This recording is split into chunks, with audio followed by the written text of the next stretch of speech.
कौन है जिससे गुनाह नहीं होता? जरा खुद ही सोच कर बताओ, क्या कोई ऐसा इंसान है जिससे कभी कोई गुनाह न हुआ हो? हरगिज नहीं। बल्कि हर आंख से कभी ना कभी गलत नजर पड़ी है, हर जुबान से कभी ना कभी गलत बात निकली है, हर दिल में कभी ना कभी गलत ख्याल आया है, और हर इंसान से कभी ना कभी गुनाह हुआ है। अगर कोई कहे कि मुझसे कभी भी गुनाह नहीं होता, तो यकीन जानो या तो वह फरिश्ता है या वह दुनिया का सबसे बड़ा झूठा इंसान है। अल्लाह ने हमें फरिश्ता बनाकर नहीं भेजा, बल्कि इंसान बनाकर भेजा है। और गुनाह करना यह इंसान की फितरत में शामिल है, इसीलिए हमसे गुनाह व खता हो जाती है।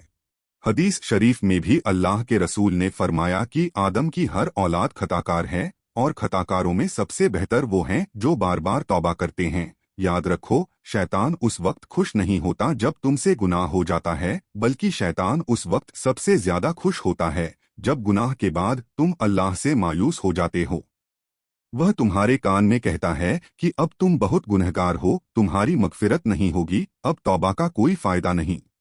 लेकिन सुनो, ये शैतान का सबसे बड़ा धोखा है, क्योंकि अल्लाह ताला कुरान में फरमाता है, ऐ मेरे बंदो, जिन्होंने अपनी जानों पर ज्यादती की है, अल्लाह की रहमत से मायूस न हो, बेशक अल्लाह तमाम गुनाह माफ कर देता है।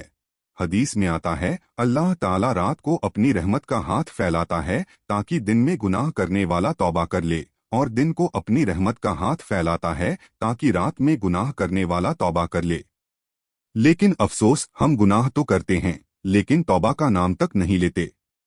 अल्लाह माफ करने के लिए तैयार है, लेकिन हम माफी मांगने के लिए तैयार नहीं हैं।